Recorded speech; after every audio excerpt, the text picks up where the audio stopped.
Attica State,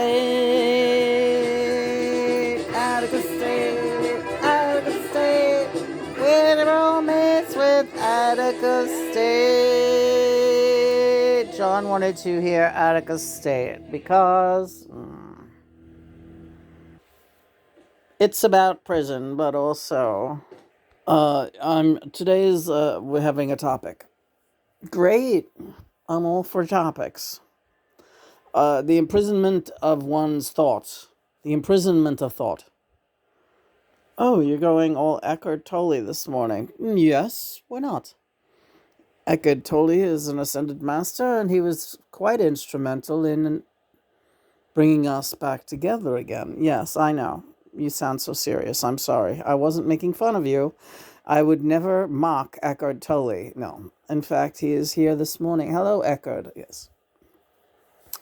It's been a while. Yes, it has. How are you? How's Kim? How's Bunny? Yes. My bunny is good. Your bunny is good. Kim is wonderful. Uh, Not very lot to say. When John calls me in, it's usually about the practice of stillness and getting back into the practice of stillness. Now, we follow your thoughts with John's guidance and suggestion. So you're saying that John opens up my channel so that you may, yes, when he wants an ascended master to step in, he allows us to follow your thoughts along with him. Otherwise, we're quite discreet and don't butt in unless it's requested. But John is the head of this mission. In many ways, he is the head of ground control, being your partner. So you've been watching old videos and rather than allowing yourself to enjoy the things that you have done together over these years, you have been instead berating yourself and saying, why am I not doing those things? Why is that the past and I am no longer doing those things now? Why am I lacking the energy or the drive to do all these things? Get up at the piano, cooking in the kitchen. Those things will be done again, Lena. But now is a time for stillness, and you must honor that time. John explained to you as you turned 63 1 month ago that it's a marker year because it's a number 9. And this is a time for reflection.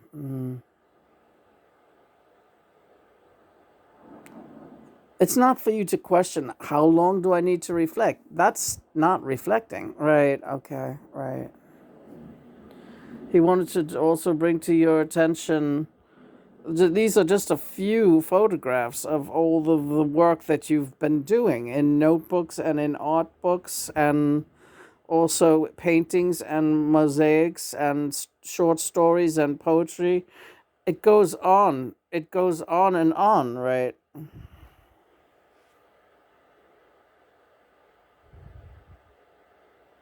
How long do you think that it's possible to keep up such a pace before an inevitable burnout?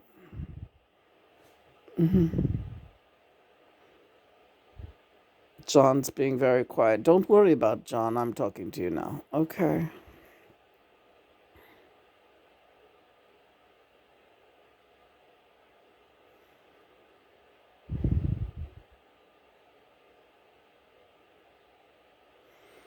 Do you think you can practice complete stillness today? Very little activity,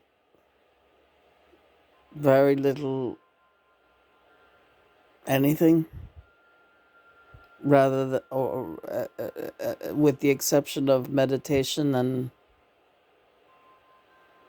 the very basic movements that are required to take care of your very basic needs.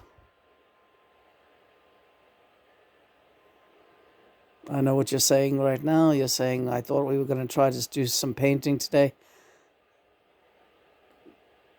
Right now, we're asking you for the next several hours of stillness. Now you're saying, but I just woke up, but you didn't really sleep well. Do you want to talk about that with John? Yeah, thanks, Eckhard. I'm going to do my best today to really just be still.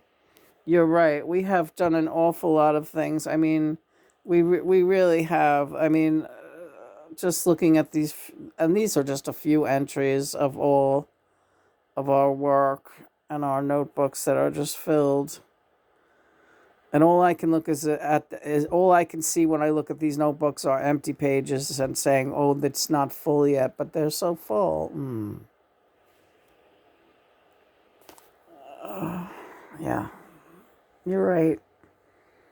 It's like a mania with me. You don't have any place to go. You don't need to get to your 9 to 5 job anymore. That's not part of the equation anymore. You have some kittens to feed. You just took care of that, and then that's it. That's really it.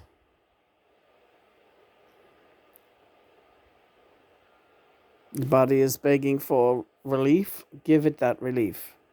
You can do that now. It's what you need to do right now. Don't fight against what your body is desperately crying out for. Proper nourishment, proper hygiene, proper rest. Those things.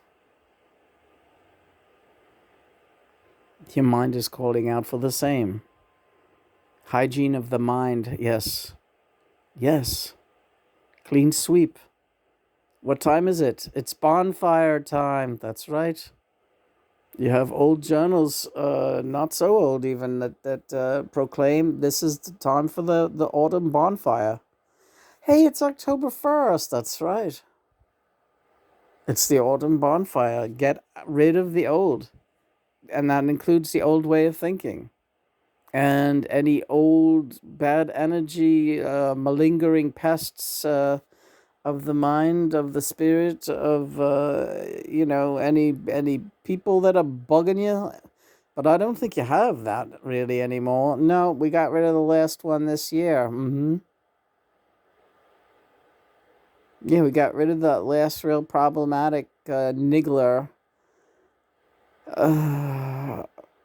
Also, John just celebrated his his last earthly birthday as young Daniel Barden, was September 27th.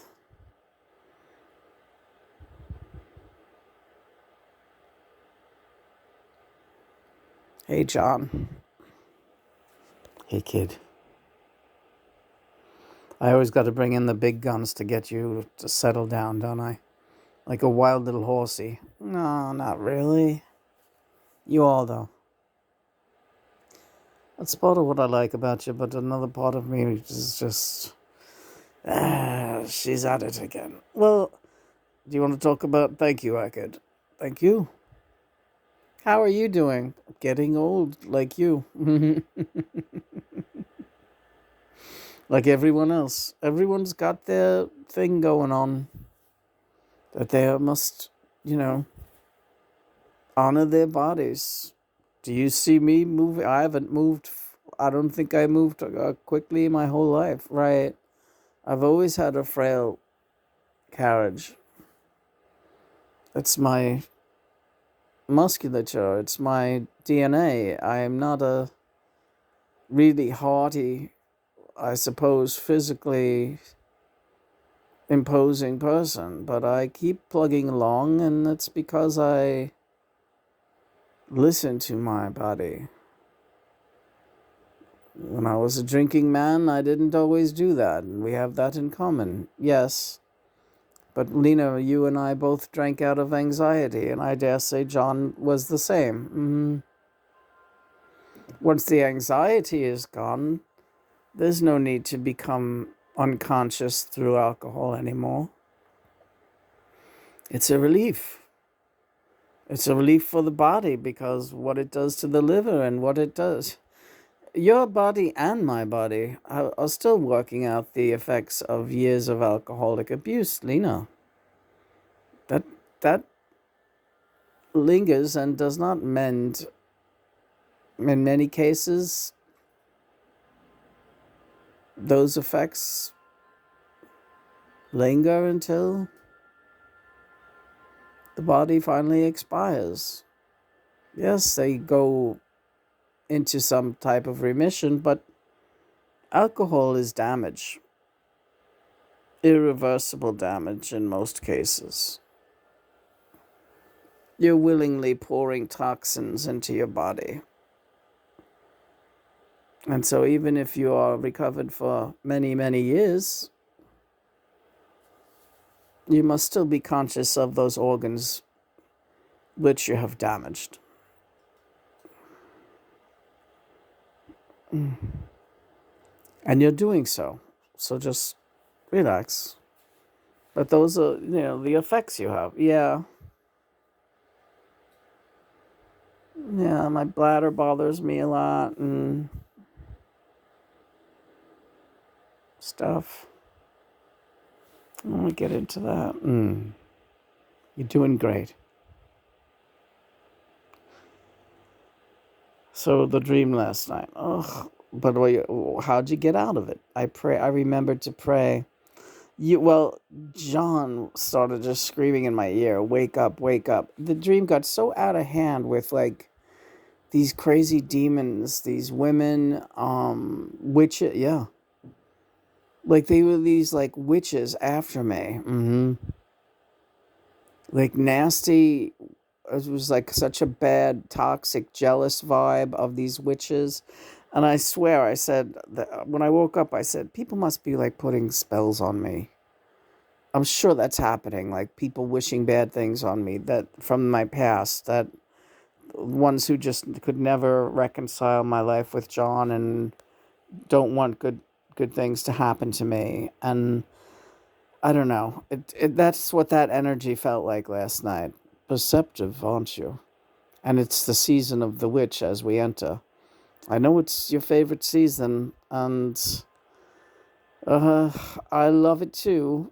The veil is very thin, and there's a lot of spiritual activity, but it's also a time to stay guarded, keep ourselves under the protection of the Holy Spirit and the white light, which we are doing. And so I started screaming in Lena's, shaking her, "Wake up, wake up," and then pray. Anytime you're having any kind of nightmare like that, like prayer will get you out of it, but you have to remember, like, to call to God.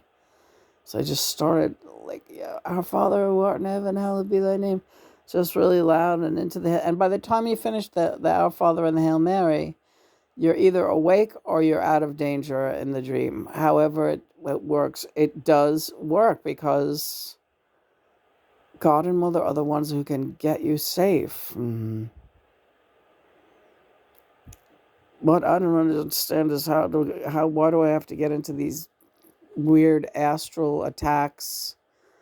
Because that energy is out there, but you are safe. And how do you feel today? I felt good that I was able to get out of it, but not very well rested. No, not extremely well rested. No, I feel myself going under right now. All right, we're going to wrap it up. Hi, Bowie. Hey, Lena. Don't worry about it, Chicklet. Everything's okay. Just listen to what the big man Eckert had to say and take 10. All right, you'll feel better enough by noon, probably. Yeah, all right. I'm going under right now. All right. Praise be God and Mother. Time for a new day. I love you. I love you too, John.